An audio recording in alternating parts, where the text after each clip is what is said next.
He's not working hard enough, I can tell you that. And to the gentleman, yes, I guess I'm here to come and fight for those conservative values because I believe you have the right for that deductibility. And I have fought for the state of Washington and the state of Texas and the state of Wyoming and the state of Tennessee and the state of New Hampshire and those in Florida not to have to get rid and now have double taxation. I believe you have the ability because guess what? The impact on families, on property tax, on mortgage, on education, on these things that are so important, you should be able to deduct them. And we should be fighting to say, why should the middle class have to pay for a corporate tax break by raising taxes on somebody in Bellevue, Washington, or in New Jersey, or in Austin, Texas? I don't think that's the right way to go about a tax bill. And I would be saying to people, as I've said since the beginning, when I saw that they were using the local deduction and impacting middle class, you do not have my vote. Because this is so important not to do this on the backs of the middle class.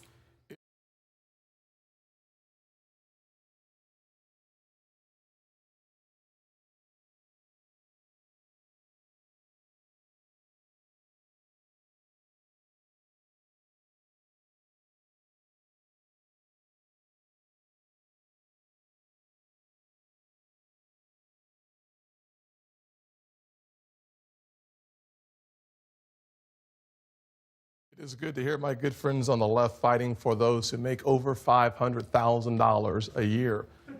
A third of those who benefit from the SALT make over $500,000 a year. 88% of those who benefit from the SALT make over $100,000 a year. So you can either get the deduction or you can get more of your money back. The reality of it is very simple. Disproportionately, the households who benefit from the SALT are those who itemize. 7 out of 10 folks don't itemize today. After our plan, 9 out of 10. So the folks who are left are those folks in the highest income brackets, earning or benefiting 1/3 more than anybody else. Respond to that. He's wrong. In the state of Washington, there's about 1 million people who itemize, and about 85% of those people are in a bracket between $50,000 and joint up to $200,000. So it is not this uber wealthy. It is about whether we're going to fight for the middle class, for our citizens to be able to make these deductions. Ted should be up here fighting unless he wants his state to have an income tax or something. I'm not sure exactly what he wants people to do.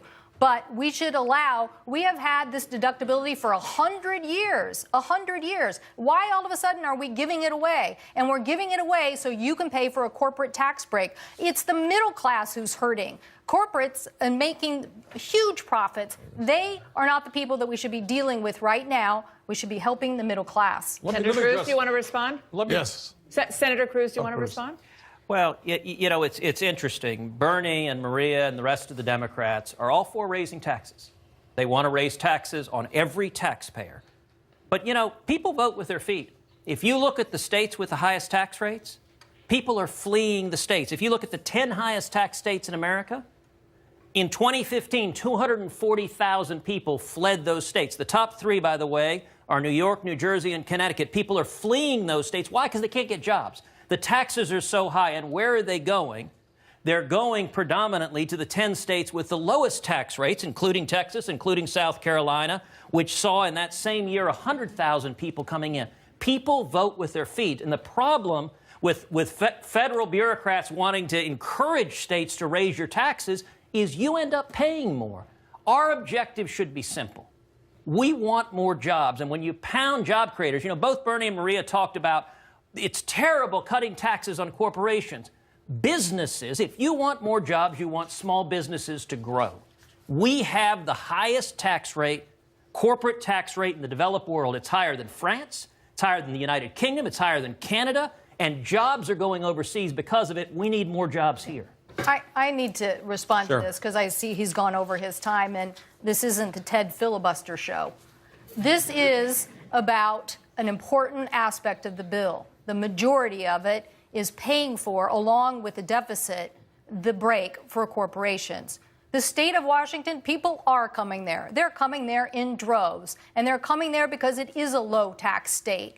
And so you're asking me to give up that model. You're asking people in your own state to give up that model. And what I'm saying is people are, and corporations are there because we are a cost-effective state in delivering services. But the economy of the future should not be the federal government telling every single state how to operate. Our tax rate in the Northwest, we have a very different tax code. And so does Oregon. And our economy has grown faster than the national average every year since World War II. So we're getting both done. We have a lower tax rate and we still have a thriving economy. That is what we should be striving for.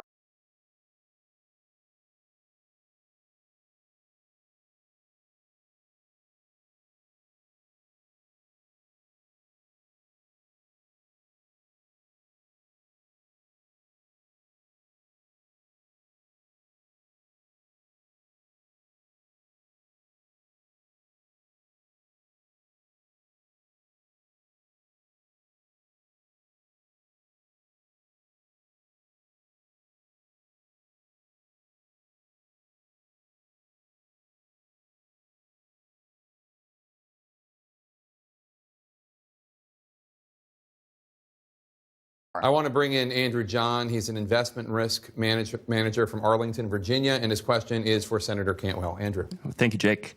Senator Cantwell, I believe there are opportunities to make compromises in reforming our tax code that can gain support from people on both sides of the political divide. Why has there been no apparent effort to sideline the most ideologically rigid of your Senate colleagues and work on a compromise bill that can gain support from both Republicans and Democrats? I think because people are, thank you for the question. I think because people are in a hurry. And I wish they wouldn't hurry on this. If you look at how we got to other proposals, people always talk about the 86 Act. It took a long time and people agreed, but it gave a lot of confidence that it was something that was going to stick around. And I think the fact that people are trying to hurry to get this done, I would say to our colleagues, don't think that you have to get this done right now. Why? Are corporations suffering? I don't think they're suffering. I think they're making good money. Do I want to get this issue about how we deal with a global economy and how we're going to continue to innovate and what kind of tax code would incent the best growth for the United States? Yes. But even this international tax code provision, I have big companies saying to me, I don't even understand what it means and how it's going to affect us. If we're going to change something so big as that part of the tax code, slow down. Let's understand what it means. If you are going to make it work effectively, everybody should at least understand what it is. And as we marked it up, there were so many things in there that people were saying, oh, I didn't even know that was there. Oh, I don't even know what the effect of that is. So let's slow down and work together. Senator Scott, do you want to?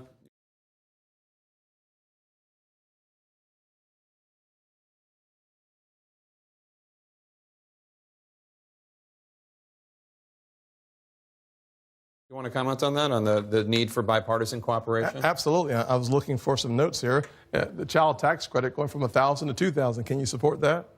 The earned income tax credit remaining as it is. Can we support that? Former President Obama and Ranking Member Wyden both supported a lower corporate tax rate because they both agreed that in a global economy, our nation is at an incredible disadvantage. The average rate for our competitors is around 23%. We're at 35%. 5,000 companies have either inverted or been acquired because our tax rate is so uncompetitive. They have been easy targets. So whether you're on the left, like former President Obama, or Ranking Member Wyden, or if you're on the right, like Ted Cruz or Tim Scott, we've all come together on the fact that we must lower the corporate tax rate.